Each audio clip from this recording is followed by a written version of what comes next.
എന്നോട് പലരും ചോദിക്കുന്ന ഒരു ചോദ്യമുണ്ട്, എന്താണ് ഇതിന്റെ ഗോള് എന്ന് ചോദിക്കുന്നുണ്ട്. എനിക്ക് ഗോൾ എന്ന് പറയുന്ന ഒരു കോൺസെപ്റ്റിനോട് എനിക്ക് വലിയൊരു, കാരണം ഒരു ഗെയിം എടുത്ത് ഒരു ഫുട്ബോളിലാണല്ലോ ഗോള് ഇറക്കുക. അപ്പോൾ ഒരു ഗോൾ അടിച്ചാൽ ആ കളി തീരുന്നില്ലല്ലോ. ആ ഗെയിം ഫിനിഷ് ചെയ്യാന്നുള്ളതല്ലേ. ആ ഗെയിം കഴിയുമ്പോൾ അടുത്ത ഗെയിം വരും, അതിലും ഗോൾ വരും. അതേപോലെ തന്നെയാണ് എൻ്റെ ഒരു അൾട്ടിമേറ്റ് ആയിട്ടുള്ള ഒരു ആഗ്രഹം എന്ന് പറയുന്നത് happiest richest man in the world. അതാണ് എൻ്റെ ഒരു അഹങ്കാരം എന്നല്ല, ഞാൻ എൻ്റെ ഒരു ആഗ്രഹമാണ്. ആഗ്രഹമല്ല, അതിലേക്ക് എത്തണം. എന്താ ചെറിയ ഗോളാണ് കേട്ടോ, അതിലേക്ക് എത്തുക എന്നല്ല. അതിന്റെ ഇടയിലുള്ള ചെറിയ ചെറിയ ഗോളുകൾ ഓരോ ദിവസമോ അല്ലെങ്കിൽ ഓരോ ആഴ്ചയിലോ അങ്ങനെ അടിച്ചടിച്ച് പോകും. ചിലപ്പോൾ തിരിച്ച് നമ്മുടെ പോസ്റ്റിലേക്ക് ഗോള് വരും. അതൊക്കെയാണ് തിരിച്ചടികൾ എന്ന് പറയുന്നത്. അതൊക്കെ ഉണ്ടോ. പക്ഷെ ഫൈനലി ദ അൾട്ടിമേറ്റ് എന്ന് പറയുന്നത് happiest richest man in the world. അതിലെല്ലാം ഹാപ്പി എന്ന് പറഞ്ഞാൽ എല്ലാം വന്നു. റിച്ചസ്റ്റ് എന്ന് പറഞ്ഞു കഴിഞ്ഞാല് സാമ്പത്തികമായിട്ടല്ല റിച്ച്, ഈ മൊമെന്റ് തൊട്ടാവാം ഹാപ്പി ആവാൻ വേണ്ടി റിച്ചസ്റ്റ് ആവണമെന്നില്ല. ഈ നിമിഷം തീരുമാനിച്ച് ഈ നിമിഷം തൊട്ട് ഹാപ്പിയായി ജീവിക്കാൻ പറ്റും. അത് ഞാൻ ഒരു ജോഷ് ടോക്കിന്റെ ഇന്റർവ്യൂവിൽ പറഞ്ഞിട്ടുണ്ട്. ഇപ്പൊ നല്ല ഈ പ്രശ്നങ്ങളൊക്കെ തീർന്നിട്ട് ജീവിക്കുക എന്ന് പറയുന്നത് നടക്കുന്ന കാര്യമല്ല. അപ്പൊ ഉള്ള സമയത്ത് ജീവിക്കുക എന്നുള്ളതാണ്. ഇപ്പൊ പലരും ഇപ്പൊ ഫോർ എക്സാമ്പിൾ ഇഷ്ടംപോലെ മോട്ടിവേറ്റേഴ്സിനെ നമുക്ക് സോഷ്യൽ മീഡിയയിൽ കാണാൻ പറ്റുന്നുണ്ട്. പലരും മോട്ടിവേഷൻ ചെയ്യാൻ വേണ്ടിയിട്ട് പല സ്റ്റോറികൾ പറയുന്നത് നമ്മൾ കേട്ടിട്ടുണ്ട്. അങ്ങനെയാണെങ്കിൽ എനിക്കും ഒരുപാട് സ്റ്റോറികൾ അതുപോലെ പറയാൻ പറ്റും. പക്ഷെ എൻ്റെ ഒരു ഇതിൽ ഞാൻ ഒരിക്കലും അങ്ങനെ പറയുന്ന ഒരാളല്ല. കാരണം ഞാനൊരു ഫോർ എക്സാമ്പിൾ പറഞ്ഞാൽ, ഇപ്പം ഇത്രയും ഓപ്പൺ ആയിട്ട് സംസാരിക്കുന്നതുകൊണ്ടും എന്നെ ക്ലിയർ ആയിട്ട് ഓഡിയൻസിന് മനസ്സിലാവണം എന്നുള്ളത് കൊണ്ടും പറയാണ്. ഞാൻ അത്യാവശ്യം ഈ അബുദാബിയിൽ ഉണ്ടാകുന്ന സമയത്ത് ഫിനാൻഷ്യലി സെറ്റിലായ സമയത്ത് ഞാനൊരു ലോൺ ഇട്ട് ഒരു കാർ എടുത്തിട്ടുണ്ടായിരുന്നു. മുമ്പ് കാർ ഉണ്ടായിരുന്നു, അത് കൊടുത്തിട്ട് പുതിയൊരു കാർ എടുത്തിട്ട് കുറേ കാലം ലോണൊക്കെ അടച്ച് കൃത്യമായിട്ട് പോയി. ആ സമയത്താണ് കൊറോണ വരുന്നത്, സാമ്പത്തിക ഇഷ്യൂസും കാര്യങ്ങളൊക്കെ വരുന്നത്. ലോൺ അടവ് മുടങ്ങി വിളികൾ വീട്ടിലേക്ക് വരാൻ തുടങ്ങി, വീട്ടിലേക്ക് ആളുകൾ വരാൻ തുടങ്ങി, പ്രശ്നമായി. പിന്നെ ഭയങ്കര ഡിപ്രസ്ഡായി. വണ്ടി എൻ്റെ കയ്യിലുണ്ട്. ഫൈനലി എന്ത് ചെയ്യും എന്നറിയാതെ കമ്പനിക്ക് തന്നെ വണ്ടി തിരിച്ചു കൊടുക്കുന്നു. അതായത് അവർ വീട്ടിൽ വന്ന് വണ്ടി എടുത്ത് പോകുന്നു. എത്രയും കാലം അടച്ച എമൗണ്ട് ഒക്കെ പോയി, വണ്ടി പോയി, ആക്ച്വലി കാറ് പോയി. എനിക്ക് വേണമെങ്കിൽ ഇന്നിപ്പോൾ നിൽക്കുന്ന ഒരു അവസ്ഥയിലോ അല്ലെങ്കിൽ കുറച്ചുകൂടെ കഴിഞ്ഞിട്ട് എനിക്ക് പറയാം, ഞാൻ ആ കാറ് അന്ന് അവിടെ പോകുമ്പോൾ എനിക്കൊരു വാശി എൻ്റെ ഉള്ളിലുണ്ടായിരുന്നു. അതേ കാറ് ഞാൻ എവിടെ നിന്നാണെങ്കിലും എത്ര ലക്ഷം കൊടുത്തിട്ടാണെങ്കിൽ വാങ്ങിച്ച എൻ്റെ മുറ്റത്ത്, എൻ്റെ വീടിൻ്റെ മുറ്റത്ത് ഞാൻ കൊണ്ടുവന്നിട്ട് പാർക്ക് ചെയ്തിട്ട് അവിടെ വെക്കും. അങ്ങനെ ഒരു ആഗ്രഹം എനിക്കില്ല. ഞാൻ അവിടെ ചിന്തിക്കുന്നത് എന്താ, ഞാൻ ഓൾറെഡി ആ കാർ യൂസ് ചെയ്തു, ആ കാറിന്റെ പ്രശ്നങ്ങളും ഒക്കെ എനിക്കറിയാം. So why can I move for better one? അതായത് എനിക്കിപ്പോൾ വേറെ നല്ലൊരു കാർ എടുക്കാമല്ലോ. അങ്ങനെ ആളെ കാണിക്കാനുള്ള ഒരു സംഭവമൊന്നും ഇപ്പോഴില്ല. ഇതൊക്കെ വേണമെങ്കിൽ ഒരു സ്റ്റോറിയിൽ പറയാമെന്നല്ലാതെ. അതങ്ങനെ പറയുമ്പോഴാണ് ഏതുവിനോട് എനിക്ക് ചോദിക്കാനുള്ളത്. ഏത് പറയാനും ആഗ്രഹിക്കുന്ന ഒരു കാര്യമാണെന്ന് വിചാരിക്കുന്നു. അതായത് ഏതും ഇപ്പോൾ ഒരു എങ്ങനെ പറഞ്ഞാലും you are A successful person. ചില നിങ്ങൾക്ക് അത്യാവശ്യം ഹാപ്പിനെസ് ഉണ്ട്, അത്യാവശ്യം റിച്ചാണ്. ഏത് തരത്തിലും ഞാൻ പറയുന്നത് പണം കൊണ്ട് മാത്രമല്ലല്ലോ, മൂല്യങ്ങൾ കൊണ്ടും ഒക്കെ നിങ്ങൾക്ക് റിച്ചാണ്. അപ്പോൾ നിങ്ങൾക്കൊരു ചെറുപ്പകാലമുണ്ട്, പക്ഷെ അത് വേദനിപ്പിക്കുന്നതാണെന്ന് എന്നോടൊന്ന് സൂചിപ്പിച്ചായിരുന്നു.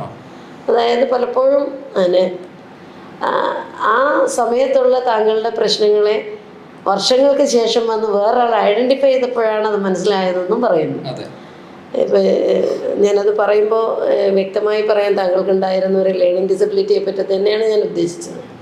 മനസ്സിലിപ്പോഴും ഒരു വേദനയോടെ നമ്മൾ ഓർക്കുന്നൊരു സിനിമയാണ് താരേ സമീൻ പർ, അല്ലേ? അപ്പോൾ ശരിക്കും ഞാനിപ്പോഴും ആലോചിക്കുമ്പോൾ ഞാൻ ആ സിനിമയെ പറ്റി ആലോചിക്കാറുണ്ട്. താങ്കളുടെ ഈ പറഞ്ഞ പ്രോബ്ലത്തിലുള്ള കുട്ടികളെ ഒരു കാലഘട്ടത്തിൽ ഞങ്ങളും നോക്കിയിരുന്നു എന്നുള്ളതാണ്. ഞങ്ങൾക്കൊരു സ്ഥാപനം ഉണ്ടായിരുന്നു അതിൻ്റെ. അപ്പോൾ അതിനെപ്പറ്റിയൊക്കെ ഒന്ന് പറയാൻ പറ്റുമോ? കാരണം ഇതെന്താണെന്ന് വെച്ചാൽ ഇത് നിങ്ങളുടെ മാത്രം പ്രശ്നമല്ല, ഒരു സമൂഹത്തിലെ കുറേ അമ്മമാരും അച്ഛന്മാരും കഷ്ടപ്പെടുന്ന പ്രശ്നമാണിത്.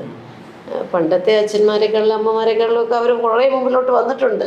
ഈവൻ ദെൻ അതവർക്കൊരു പ്രശ്നമാണ്. അപ്പോൾ ഒന്ന് പറയാൻ പറ്റും? തീർച്ചയായിട്ടും. കാരണം എനിക്ക് ഈ ലേണിംഗ് ഡിസബിലിറ്റി എന്താണ് എന്നുള്ളതിനെ കുറിച്ച് ഒരു ധാരണയും, അങ്ങനെ ഒരു സംഭവം ഉണ്ട് എന്ന് പോലും എനിക്ക് അറിയില്ലായിരുന്നു.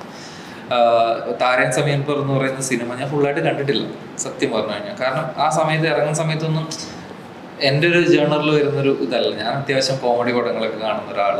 ഇതൊരു വിഷയമേ ആയിരുന്നില്ല. എൻ്റെ സ്കൂള് പഠനകാലം, അതായത് എൻ്റെ അച്ഛൻ ആരോഗ്യവകുപ്പിൽ മാസ് മീഡിയ ഓഫീസറായിട്ട് റിട്ടയർഡ് ആയ ഒരാളാണ്. അമ്മയ്ക്ക് ആ സമയത്ത് ഒരു ലാബ് ഉണ്ടായിരുന്നു. പിന്നെ ഹൗസ് മാനേജറായി. അനിയത്തി നന്നായിട്ട് പഠിക്കുന്നതാണ്, അവളിപ്പോൾ ആയുർവേദ ഡോക്ടറാണ്. അപ്പോൾ നല്ല ആ ഒരു ഫാമിലി ചുറ്റുപാടുകളിൽ കലാകാരന്മാരാരുമില്ല. പറയാനായിട്ട് എൻ്റെ അച്ഛൻ്റെ അച്ഛൻ ഒരു നിമിഷകവിയായിരുന്നു എന്ന് പറയാനല്ലാതെ വേറെ കലാകാരന്മാരായിട്ട് ആരും നമ്മുടെ ഇതിലുണ്ടായിരുന്നില്ല. സോ അങ്ങനെ ഒരു ഇതിലേക്ക് വന്നത് തന്നെ ഒരു സ്റ്റോറിയാണ്. സ്കൂളിൽ പോകുന്ന സമയത്ത് ആദ്യം എന്നെ കൊണ്ട് ചേർത്തത് ഇംഗ്ലീഷ് മീഡിയത്തിലാണ്. അപ്പോൾ കുട്ടിക്കാലാണ്, കളിക്കാൻ പോകുന്നതാണ് ഒക്കെ. അങ്ങനെ ആ ഒരു കാലം കഴിഞ്ഞു, അതൊന്നും വലിയ ഓർമ്മയിലില്ല.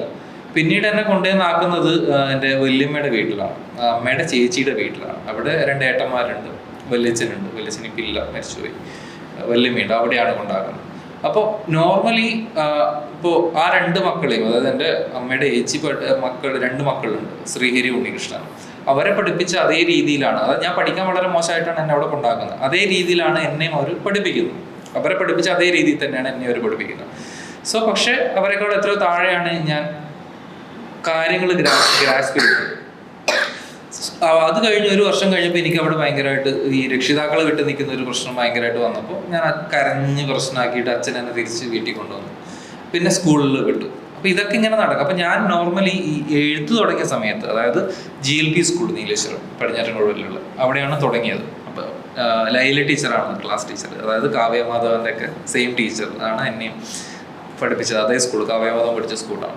അപ്പോൾ ഞാൻ എഴുതുന്ന സമയത്ത് ഞാൻ എപ്പോഴും ഇങ്ങനെ കൈവച്ചിട്ട് ഇങ്ങനെ കവർ ചെയ്തിട്ടാണ് എഴുതുക. ഞാൻ ആരെയും കാണിക്കില്ല, കാരണം എൻ്റെ അക്ഷരം അത്ര നല്ലതല്ല എന്നുള്ളത് ഒരു തോന്നൽ എനിക്കുണ്ട്. പിന്നെ എഴുതുന്നൊക്കെ തെറ്റാണെന്നുള്ളൊരു തോന്നൽ എനിക്കുണ്ട്. അപ്പം എൻ്റെ സുഹൃത്തുണ്ട്, അവൻ്റെ പേര് യദു എന്നാണ്. അവനിപ്പോൾ സബ് ഇൻസ്പെക്ടറാണ് പോലീസിൽ.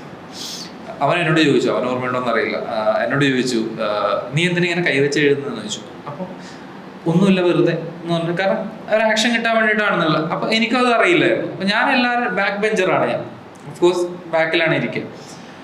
എല്ലാ കാര്യങ്ങളും വളരെ സ്ലോ ലേണിംഗ് ആയിട്ടാണ് വരിക.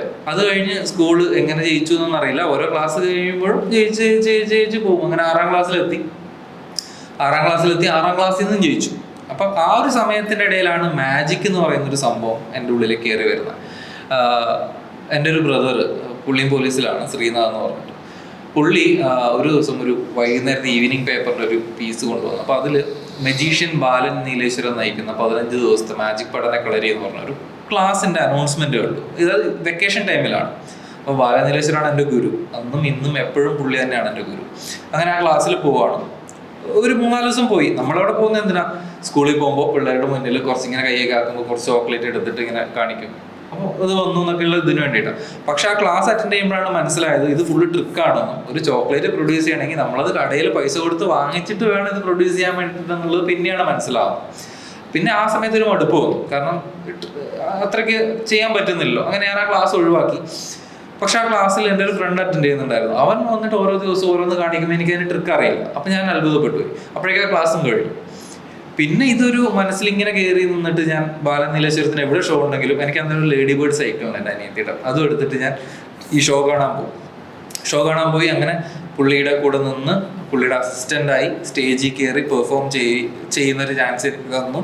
അങ്ങനെ വാഴക്കുന്നം കോമ്പറ്റീഷൻ എന്ന് പറഞ്ഞിട്ട്, വാഴക്കുന്നം നീലാണ്ടൻ നമ്പൂതിരിപ്പാട്ട് കേരളത്തിൽ മാജിക്കിന്റെ പിതാവ് എന്നറിയപ്പെടുന്നത്, പുള്ളിയുടെ അനുസ്മരണമായിരുന്നു. എല്ലാ വർഷവും ഫെബ്രുവരി 9-ാം തീയതി മാജിക്കിന്റെ കോമ്പറ്റീഷൻസും കൺവെൻഷനും നടക്കും. അതിൽ കാഞ്ഞങ്ങാട് വെച്ച് നടന്ന കോമ്പറ്റീഷനിൽ എനിക്ക് സീനിയർ ലെവലിൽ, ഞാനന്ന് ജൂനിയറാണ്, പക്ഷെ എന്നെ സീനിയർ ലെവലിലാണ് ഇട്ടത്. സീനിയർ ലെവലിൽ എനിക്ക് 2nd പ്രൈസ് കിട്ടി. അത് ഭയങ്കര ഒരു ഓപ്പർച്യൂണിറ്റി ആയിരുന്നു. കാരണം ആ സമയത്ത് മുതുകാടിൻ്റെ മാജിക് അക്കാഡമിയിൽ തിരുവനന്തപുരത്ത് വിളിച്ചു കൊണ്ടുപോയിട്ട് അവിടെ ഒരു അനുമോദനവും കാര്യങ്ങളും. അങ്ങനെ മജീഷ്യൻസ് കമ്മ്യൂണിറ്റിയിൽ ഞാനൊരു ഭാഗമായി. പിന്നെ മാജിക് മാത്രമായിരുന്നു. സ്കൂളിൽ പോയില്ല. സ്കൂളിൽ പോകുന്നത് എന്താണെന്ന് വെച്ച് കഴിഞ്ഞാൽ ഹോംവർക്ക് മേടിച്ചിട്ടാണ്. കാരണം വീട്ടിൽ വന്നു കഴിഞ്ഞാൽ ഞാൻ ആരും കുറ്റം പറയുന്നതല്ല, കാരണം അവരുടെ എല്ലാവരും കണ്ട കാഴ്ചപ്പാട് ആ ഒരു സമയത്ത് ഇതൊന്നും ആർക്കും അറിയില്ലല്ലോ. എല്ലാവരും പഠിക്കുന്ന ഒരേപോലെ എന്നുള്ള രീതിയാണ്. അപ്പം ഞാൻ വീട്ടിൽ വന്നാൽ പഠിക്കുകയൊന്നുമില്ല, കളിക്കാൻ പോകും. അപ്പം അങ്ങനെ 7ാം ക്ലാസ്സിലെത്തിയപ്പോൾ എനിക്കൊരു ക്ലാസ് ടീച്ചർ വന്നു, സുജാത ടീച്ചർ. ഇന്ന് ഞാൻ എൻ്റെ അമ്മേനെ പോലെ കാണുന്ന ഒരു ടീച്ചർ വന്നിട്ട് ടീച്ചർ ക്ലാസ് ഒക്കെ എടുത്തപ്പോൾ എന്നെ പ്രത്യേകിച്ച് എന്തോ ഒരു ഇത് കണ്ട് ഒരു ഐഡൻറ്റിഫൈ ചെയ്തിട്ട് ഒന്ന് ടീച്ചർ ശ്രദ്ധിക്കാൻ തുടങ്ങി. ഞാൻ ക്ലാസ്സിൽ വരാറില്ല. അപ്പോൾ ടീച്ചർ എൻ്റെ അനിയത്തിനെ പറഞ്ഞേൽപ്പിക്കും വീട്ടിൽ കൂട്ടിയിട്ട് വരണം. അങ്ങനെ കുറേ കാലം ക്ലാസ്സിൽ പോകാതിരുന്ന സമയത്ത് ഞാൻ ഒറ്റയ്ക്ക് പോകാൻ പേടിച്ചിട്ട് അമ്മേനെയും കൂട്ടിയിട്ട് സ്കൂളിൽ പോയി. അപ്പോൾ എൻ്റെ അച്ഛൻ്റെ സുഹൃത്താണ് അവിടുത്തെ head master, Nileshwaram Rajas high സ്കൂളിൽ. അപ്പോൾ നമ്മൾ രണ്ടുപേരും കൂടെ ഹെഡ് മാസ്റ്ററെ കാണാൻ വേണ്ടിയിട്ട് ഇങ്ങനെ കോറിഡോറിൽ നിൽക്കുകയാണ്. അപ്പോൾ ഹെഡ് മാസ്റ്റർ വിളിച്ചപ്പോൾ ഹെഡ് മാസ്റ്റർ എന്താ വിഷയം എന്ന് പോലും അറിയില്ല, എന്തിനാണ് ഈ അമ്മയും മോനും വന്നിരിക്കുന്നതെന്ന് പോലും അറിയില്ല. അപ്പോൾ അമ്മ പറഞ്ഞു ഇന്ന പോലെ കുറേ ആബ്സെൻ്റ് ഉണ്ട് എന്ന് പറഞ്ഞു. അപ്പോൾ ഹെഡ് മാസ്റ്റർ എടുത്ത വായിക്ക് പറഞ്ഞു അത് നടക്കില്ല, TC വിട്ട് നമ്മൾ പറഞ്ഞു വിടുകയാണ് എന്ന് പറഞ്ഞു, ഒന്ന് പേടിപ്പിക്കാൻ വേണ്ടിയിട്ട്. പക്ഷെ അമ്മയ്ക്ക് ഭയങ്കരമായിട്ട് അത് ഫീലായി. അമ്മ അവിടെ കോറിഡോറിൽ നിന്നിട്ട് കരയുന്നത് എനിക്കിന്നും ഓർമ്മയുണ്ട്. അന്ന് എന്താ പറയുക, അമ്മ അന്ന് ഇപ്പോഴും പറയുന്ന എനിക്ക് നിന്നെയും കൊണ്ട് ഒന്നിച്ച് ആത്മഹത്യ ചെയ്യാൻ പോലും തോന്നിയൊരു സമയം ഉണ്ടായിരുന്നു ആ സമയത്ത്. പിന്നെ ഒരു പെങ്ങളുള്ളത് കൊണ്ട് നിന്നതാണെന്നൊക്കെ അമ്മ പറയുമായിരുന്നു. ആ സമയത്താണ് നമ്മുടെ സുജാത ടീച്ചറുടെ എൻട്രി വരുന്നത്.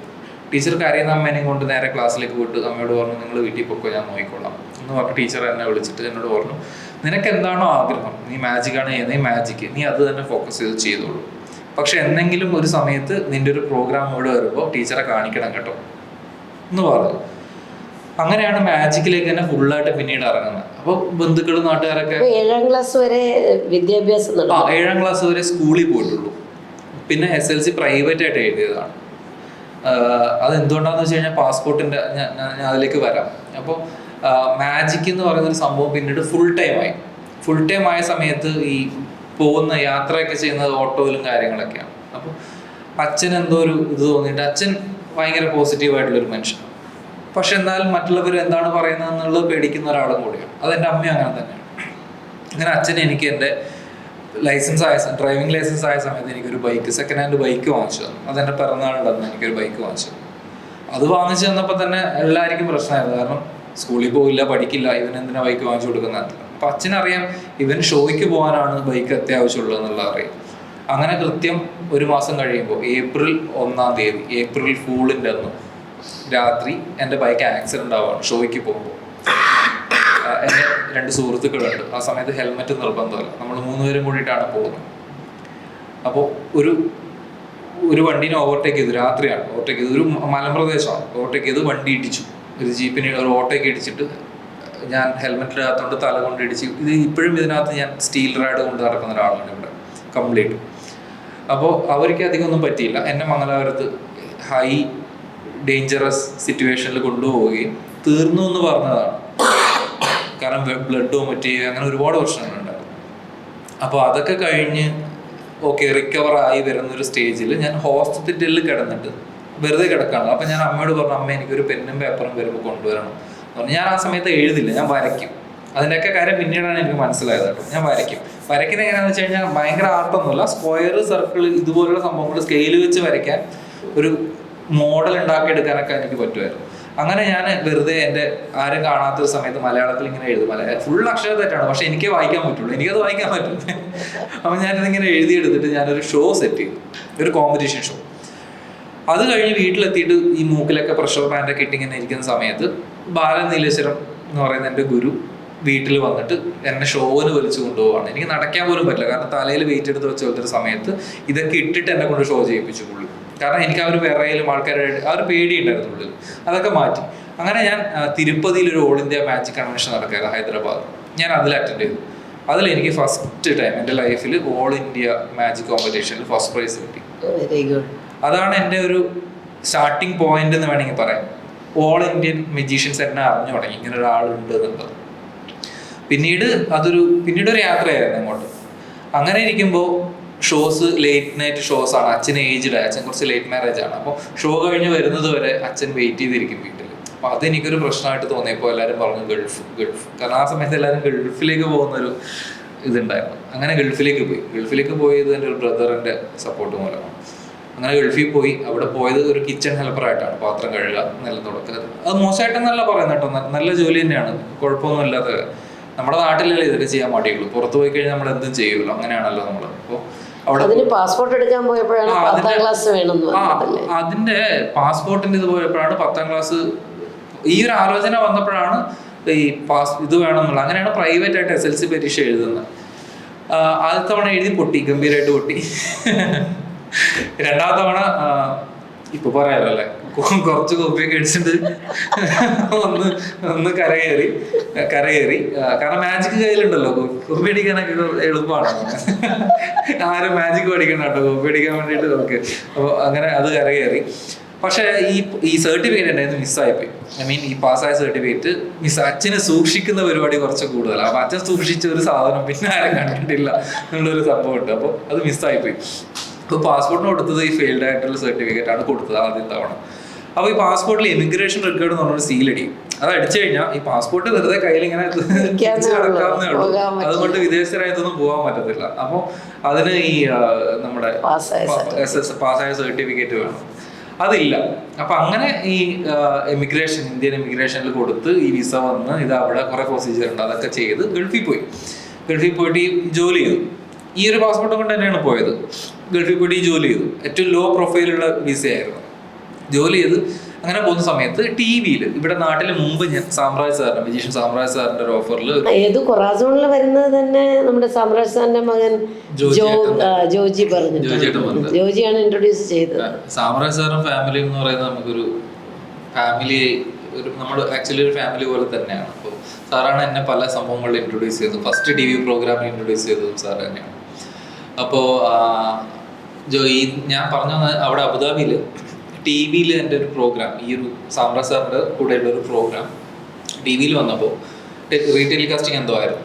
അത് എൻ്റെ നമ്മുടെ റൂമിലുള്ള ഒരാൾ മൊബൈലിൽ എടുത്തിട്ട് അത് യാദർശികമായിട്ട് നമ്മുടെ ഹോട്ടലിലെ GM കാണാൻ ഇടയായി. GM കണ്ടപ്പോൾ GM ഇംപ്രസ്ഡ് ആയി. പുള്ളി എന്നെ വിളിച്ചിട്ട് പറഞ്ഞു, ഇതൊരു കാര്യം നമ്മുടെ റെസ്റ്റോറൻറ്റിലും കൂടെ ഷോ ചെയ്യാൻ വേണ്ടിയിട്ടുള്ള കാര്യങ്ങൾ നോക്കുമെന്ന് പറഞ്ഞു. അപ്പോൾ എനിക്ക് ഈ കിച്ചണിൽ നിന്നുള്ളൊരു റിലീഫായി. കിച്ചണിൽ നിന്ന് മാറി പിന്നെ അവിടെ മാജിക് തന്നെയായിരുന്നു ചെയ്തുകൊണ്ടിരുന്നത്. ഈ വരുന്ന ഗസ്റ്റുകൾക്ക് ടേബിളിൽ അവർ ഫുഡ് ഓർഡർ ചെയ്തിരിക്കുമ്പോൾ ടേബിൾ ഹോപ്പിംഗ് എന്ന് പറയും, അവിടെ വന്നിരുന്ന് നമ്മൾ പെർഫോം ചെയ്യുന്നു. ആ സമയത്ത് ഇംഗ്ലീഷ് ലാംഗ്വേജ് ഒരു പ്രശ്നമായിരുന്നു ശരിക്കും. പിന്നെ സംസാരിച്ച് ക്ലിയറായി. അങ്ങനെ അത് കുറേ കാലം പോയി. പിന്നീട് എന്തുകൊണ്ട് നാട്ടിലേക്ക് തിരിച്ചു വന്ന് നാട്ടിൽ ചെയ്തുകൂടാന്നുള്ളൊരു തോന്നൽ തോന്നും. ആ സമയത്ത് മാരേജ് കഴിഞ്ഞിട്ടുണ്ടായിരുന്നു? ഇല്ല, അത് 2010-11 ആ ഒരു സമയത്തായിരുന്നു. അത് കഴിഞ്ഞിട്ട് നാട്ടിലേക്ക് വന്നിട്ട് ഫയർ എസ്കേപ്പ് ആക്ട് അതുപോലെ വലിയ വലിയ സംഭവങ്ങളൊക്കെ ചെയ്ത് നാട്ടിലൊന്ന് ഫെയിം ആയിട്ട് ഇങ്ങനെ വരുമ്പോഴാണ് തിരുവനന്തപുരത്തേക്ക് മാജിക് പ്ലാനറ്റിലേക്ക് മുതുകാട് വിളിക്കുന്ന ഷോ ചെയ്യാൻ വേണ്ടിയിട്ട്. അങ്ങനെ അവിടെ പോയിട്ട് അവിടെ ഷോ, പിന്നീട് അവിടെയായിരുന്നു ഒരു 3 വർഷം അവിടെ ഇല്യൂഷൻ ഷോ ചെയ്തുകൊണ്ടിരുന്നു. അത് കഴിഞ്ഞിട്ട് അവിടുന്ന് മാറി ആ സമയത്താണ് മാരേജ് നടക്കുന്നത്. അത് ഒരു സ്റ്റോറിയാണ് ആക്ച്വലി. നമ്മൾ പരിചയപ്പെടുന്നതും എല്ലാം ട്രിവാൻഡ്രത്ത് വെച്ചിട്ടാണ്. അപ്പം അങ്ങനെ ഒരു ലോ അഫെയർ രീതിയിലേക്ക് വന്നു. അപ്പോൾ അത് കഴിഞ്ഞിട്ട് നമ്മൾ വീട്ടിൽ സംസാരിച്ചു. അങ്ങനെയാണ് മാരേജിലേക്ക് എത്തുന്നത്. ആ സമയം നമ്മൾ അവിടെ നിന്ന് മാജിക് പ്ലാന്റിൽ നിന്നൊക്കെ മാറി ട്രിവാൻഡ്രത്ത് ഇൻഡിപെൻഡൻ്റ് ആയിട്ട് ഷോ ചെയ്യാൻ തുടങ്ങി. കുറച്ച് TV ഷോസും സ്റ്റേജ് ഷോസും ഒക്കെ ആയിട്ട് ചെയ്യാൻ തുടങ്ങി. ആ സമയത്താണ് ഞാൻ എഴുതുന്നതൊന്നും ഇവള് കണ്ടിട്ടില്ല. അപ്പോൾ എപ്പോഴും ഞാൻ ഇവളെ കൊണ്ടാണ് എഴുതിക്കുക, അല്ലെങ്കിൽ ഞാൻ ടൈപ്പ് ചെയ്യും. അപ്പോൾ ഒരു ദിവസം ഇവള് ഞാൻ എഴുതുന്നത് നോക്കി കണ്ടു. പ്രണയത്തിൽ ലെറ്റർ ഒന്നും ഒരു ഘടകമായിരുന്നില്ല? ഇല്ല, ആ സമയത്ത് അതൊന്നും ഇല്ല. വാട്സപ്പ് ഒക്കെയല്ലേ. നമ്മൾ അങ്ങനെ കുറച്ച് കാലം പ്രണയിച്ചിട്ടുള്ളൂ. പിന്നെ അപ്പോഴേക്കും മാരേജ് ആയി. അങ്ങനെ ഈ എഴുതുന്ന കണ്ടപ്പോൾ ഇവളാണ് ഐഡന്റിഫൈ ചെയ്തത്, ഡിസബിലിറ്റിയുടെ കാര്യം ഐഡന്റിഫൈ ചെയ്തത്. ഇന്നും എനിക്കറിയില്ല ഈ ലേണിംഗ് ഡിസബിലിറ്റിയുടെ ഏതൊക്കെ പാർട്ടാണ് എനിക്കുള്ളത് എന്നുള്ളത്. കാരണം ഞാൻ അതിനെക്കുറിച്ച് അന്വേഷിച്ചിട്ടില്ല. കാരണം ഇങ്ങനൊരു സംഭവം ഉണ്ട്, അതിനെ ഓവർകം ചെയ്യണം എന്ന് മാത്രമേ എൻ്റെ ഉള്ളിലുണ്ടായിരുന്നുള്ളൂ. പക്ഷെ ഇപ്പോ ഒത്തിരി മാതാപിതാക്കളുടെ വേദനയാണ് നിങ്ങൾ ഈ പറയുന്ന ഒരു സംഗതി. അതെ, പക്ഷെ അത് തിരിച്ചറിയുക എന്നുള്ളത് ഇന്ന് ആൾക്കാർക്ക് മനസ്സിലാവുന്നുണ്ട്. ഡിസബിലിറ്റി എന്ന് അതിന് പറയാറുമില്ല ഇപ്പൊ അതിനെ വളരെ നല്ല രീതിയിലാണ് അത് ഡിഫറൻഷ്യലി ഏബിൾഡ് എന്നൊക്കെയാണ് അതിനെ പറയുക. അതായത് അവര് ഈ തരത്തിലല്ലെങ്കിൽ വേറൊരു തരത്തില് ആ കുട്ടികൾ വളരെ പെർഫെക്റ്റ് ആയിരിക്കും. എഴുതാൻ വായിക്കാനും എന്നുള്ള കോർഡിനേഷൻ മാത്രമായിരിക്കും അവർക്ക് നഷ്ടപ്പെട്ടിട്ടുണ്ടാവുക. ബട്ട് കാര്യങ്ങൾ കാണാനും മനസ്സിലാക്കാനും ക്രിയേറ്റീവായിട്ട് ചെയ്യാനും ഒക്കെ അവർക്ക് പറ്റും. ഇപ്പൊ ഇവളെന്നോട് ചോദിച്ചൊരു ചോദ്യം ഉണ്ട് ആ സമയത്ത്, നിങ്ങൾ എന്തെങ്കിലും സംഭവം കണ്ട് എഴുതുമ്പോൾ നിങ്ങളത് എഴുതുകയാണോ അല്ല വരയ്ക്കുകയാണോ എന്ന് ചോദിച്ചിട്ടുണ്ട് അവള്. ആക്ച്വലി ആ സമയത്താണ് ഞാൻ റിയലൈസ് ചെയ്യുന്നത്. ഇപ്പോൾ ഇവിടെ ABCD എന്നുണ്ടെങ്കിൽ ഞാൻ A നോക്കി കഴിഞ്ഞിട്ട് പിന്നെ എനിക്ക് B നോക്കേണ്ട ആവശ്യമുണ്ട്. കാരണം എന്താ, ഞാൻ ഇവിടെ എഴുതുകയല്ല ചെയ്യുന്നത്, ഞാൻ വരയ്ക്കുകയാണ് ചെയ്യുന്നത്. ഇവിടെയുള്ളൊരു പിക്ചർ എടുത്ത് ഇപ്പുറത്ത് ഞാൻ പകർത്തുകയാണ് ചെയ്യുന്നത്. അതാണ് എൻ്റെ ഒരു മെയിൻ പ്രശ്നം. പിന്നെ സ്റ്റാർട്ടിങ് വലിയ അക്ഷരം ഞാൻ ക്യാപിറ്റൽ ലെറ്റേഴ്സേ എഴുതുള്ളൂ. സ്മോൾ ലെറ്റർ എനിക്ക് എഴുതാൻ പറ്റില്ല, കാരണം Dയും Bയും മാറിപ്പോകും സ്മോൾ ലെറ്റർ എഴുതുമ്പോൾ. മൊബൈലിൽ കീപാഡിൽ തന്നെ ഞാൻ നോക്കുന്നത് D മുകളിലും B താഴെയും എന്നുള്ള ഒരു റേഷ്യോയിലാണ് എനിക്കത് മനസ്സിലാവുന്നത്. ഇപ്പോഴും J എങ്ങോട്ടാണ് വരയ്ക്കേണ്ടത്, T എങ്ങോട്ടാണ് വരയ്ക്കേണ്ടത്, സ്റ്റിൽ ഇതിനൊരു മാറ്റമില്ല. ഇത് ഇത് ഉള്ളതാണ്, അത് നമുക്ക് മനസ്സിലാക്കിയിട്ട് ഇപ്പം ഈ ഒരു പ്രശ്നം എനിക്ക് ഉള്ളതുകൊണ്ട് ഞാൻ ആ ഒരു ലെറ്റർ എത്തുമ്പോൾ ഞാൻ കുറച്ചും കൂടി ശ്രദ്ധിക്കും, കോൺഷ്യസ് ആവും. അത് മനസ്സിലാക്കി ചെയ്യാന്നുള്ളതാണ് മെയിൻ ആയിട്ടുള്ളത്. മാറ്റിയെടുക്കാൻ ബുദ്ധിമുട്ടൊന്നുമല്ല, മനസ്സിലാക്കാന്നുള്ളതാണ് മെയിൻ. പിന്നെ എനിക്കുള്ളത് ഞാൻ ഭയങ്കര ഇൻട്രോവേർട്ടാണ്. പക്ഷെ എങ്ങനെ ഇത്രയും ആൾക്കാരെ സ്റ്റേജിൽ കയറി ഞാൻ ഡീൽ ചെയ്യുന്നു എന്നുള്ളത് ചോദിച്ചു കഴിഞ്ഞാൽ, മെന്റലിസ്റ്റ് ആണല്ലോ, മജീഷ്യൻ ആണല്ലോ, എനിക്കത് പറ്റും. അതെന്താണെന്ന് എനിക്കറിയില്ല. സ്റ്റേജിൽ കയറുമ്പോൾ അവരുടെ മൊത്തം എനർജി എനിക്ക്, നോർമലി നമ്മുടെ എനർജി അങ്ങോട്ട് പോവുക ചെയ്യുക, പക്ഷെ എനിക്ക് സ്റ്റേജിൽ കയറുമ്പോൾ ഇങ്ങോട്ടാണ്, ഓഡിയൻസിന്റെ എനർജിയാണ് എനിക്ക് വരിക. എനിക്ക് എത്ര മണിക്കൂർ വേണമെങ്കിലും സ്റ്റേജിൽ നിന്ന് പെർഫോം ചെയ്യാം. ഞാൻ ആക്ച്വലി എൻ്റെ ഇവള് പറഞ്ഞൊരു പ്ലസ്, എല്ലാം പ്ലസ് ഇവളാണ് പറഞ്ഞിരുന്നത്, നെഗറ്റീവ് ഇവളാണ് പറഞ്ഞത്. ഇവള് പറഞ്ഞൊരു പ്ലസ് എന്ന് വെച്ച് കഴിഞ്ഞാൽ, ഞാൻ ഒരിക്കലും പ്ലാൻ ചെയ്തിട്ടൊരു ഷോ ചെയ്തിട്ടില്ല. ഇന്നത് കഴിഞ്ഞ് ഇന്നത് അങ്ങനെയൊന്നുമില്ല. പ്രീ പ്ലാൻഡ് അല്ല ഷോ. എല്ലാ ഐറ്റംസും ഉണ്ടാവും. ഓഡിയൻസ് കുറച്ച് ഡൗൺ ആയി പോകുമ്പോൾ ഞാൻ ഹൈ ഉള്ളൊരു സാധനം എടുത്തിട്ട് അവിടെ കൊണ്ടിടും. നേരെ മറിച്ച് സ്ക്രിപ്റ്റഡ് ആണെങ്കിൽ ആ ഒരു ലൈനിലേ പോവുള്ളൂ. അപ്പോൾ ഷോ എപ്പോഴും ഒരുപോലെ ഉണ്ടാവുള്ളൂ. ഇതെനിക്ക് ഓഡിയൻസിന്റെ മൂഡ് അനുസരിച്ച് ഞാൻ ഷോനെ കൺട്രോൾ ചെയ്യുകയും അവരുടെ മൂഡിനെ എപ്പോഴും നിലനിർത്തി കൊണ്ടുപോയിട്ടാണ് ഷോ ചെയ്യുന്നത്. അപ്പോൾ എനിക്ക് ഭയങ്കര ഇഷ്ടമാണ് ഈ ആൾക്കാരെ ഇൻട്രാക്ട് ചെയ്യാനും ഷോ ചെയ്യാനും കാര്യങ്ങളൊക്കെ ആയിട്ട് ഭയങ്കര ഇഷ്ടമാണ്. ശരിക്കും ദീപയുടെ അമ്മ പറഞ്ഞിട്ടുണ്ട്, കല്യാണം കഴിഞ്ഞ സമയത്ത് അവർ എൻ്റെ ഷോ കണ്ടിട്ട് പറഞ്ഞു, നമ്മൾ കാണുന്ന യദു അല്ലല്ലോ സ്റ്റേജിൽ കാണുന്ന യദു എന്നുള്ളത്. കാരണം ആ ഒരു ട്രാൻസ്ഫോർമേഷൻ സംഭവിക്കുന്നുണ്ട് സ്റ്റേജിൽ കയറുമ്പോൾ. അത് ഞാൻ പോലും അറിയാതെ സംഭവിക്കുന്ന ഒരു കാര്യമാണ്. ഇപ്പം ഞാൻ ഇത്രയും എനർജറ്റിക് ആയിട്ട് സംസാരിക്കുന്നില്ലേ, ഈ ക്യാമറ ഓഫ് ആയി കഴിഞ്ഞ് കഴിഞ്ഞാൽ മാഡത്തിന് അറിയാലോ ഞാൻ എങ്ങനെ സംസാരിക്കാന്നുള്ളത്. ഓരോരുത്തർക്കും ഓരോ തരത്തിലാണല്ലേ. ചിലർക്ക് ക്യാമറ കണ്ടാൽ സംസാരിക്കാൻ പറ്റില്ല, പക്ഷെ യദുവിന് ക്യാമറ കണ്ടാൽ നന്നായി. കാരണം ഞാൻ എൻ്റെ ഇപ്പൊ മാം എന്നോട് ചോദിക്കുന്നത് ഒരു ബിൽഡിങ്ങിനെ കുറിച്ചിട്ടോ ഒരു കൺസ്ട്രക്ഷനെ കുറിച്ചിട്ടോ ആണെങ്കിൽ എനിക്കിങ്ങനെ സംസാരിക്കാൻ പറ്റില്ല. നേരെ മറിച്ച് മാം സംസാരിക്കുന്നത് എനിക്ക് ഇഷ്ടമുള്ളൊരു വിഷയമാണ്. ഇപ്പൊ നമ്മൾ പറയാറില്ലേ, ഈ റിട്ടയർഡ് ആയ പട്ടാളക്കാരൻ നാട്ടിൽ വന്നിട്ട് ഫുള്ള് കഥ പറഞ്ഞ് ആൾക്കാരെ വേർപ്പിക്കുന്നത്. പക്ഷെ അത് ആക്ച്വലി അവർക്ക് ഇഷ്ടമുള്ള ഒരു വിഷയം, അവർ അനുഭവിച്ചൊരു വിഷയം അവർ പറയുമ്പോൾ നമുക്ക് അങ്ങനെയായിട്ട് തോന്നുന്നതാണ് അല്ലേ. ഇപ്പം എനിക്ക് ഇഷ്ടമുള്ളൊരു വിഷയത്തിനെ കുറിച്ച് ഞാൻ എത്ര സമയം വേണമെങ്കിലും നിർത്താതെ സംസാരിക്കും. ആ സംസാരം കേൾക്കാൻ രസമുണ്ടെങ്കിൽ മറ്റുള്ളവരത് കേട്ടിരിക്കുകയും ചെയ്യും. ഞാൻ ഓർക്കുന്നു ആദ്യത്തെ ദിവസം കൊറാസോണിൽ വരുമ്പോൾ വളരെ കുറഞ്ഞ സമയത്തേക്കാണ് നമ്മൾ വരുന്നത് അല്ലേ. ഇതും ഇങ്ങനെ പറഞ്ഞുകൊണ്ടേയിരുന്നു. ഇത് വന്ന് എന്തൊക്കെയോ എന്താ പറയാ, ഇത് മെന്റലിസ്റ്റ് ആയിക്കൊണ്ടുള്ള ഒരു യദുവിനെയും എനിക്കന്ന് അവിടെ കാണാൻ കഴിഞ്ഞു. അപ്പൊ അതുപോലെ എന്തെങ്കിലും ഇപ്പൊ നമ്മുടെ ആർക്കെങ്കിലും ഒക്കെ ഒന്ന് വേണ്ടി ചെയ്യാൻ പെട്ടെന്ന് പറഞ്ഞാൽ ചെയ്യാൻ പറ്റുമോ?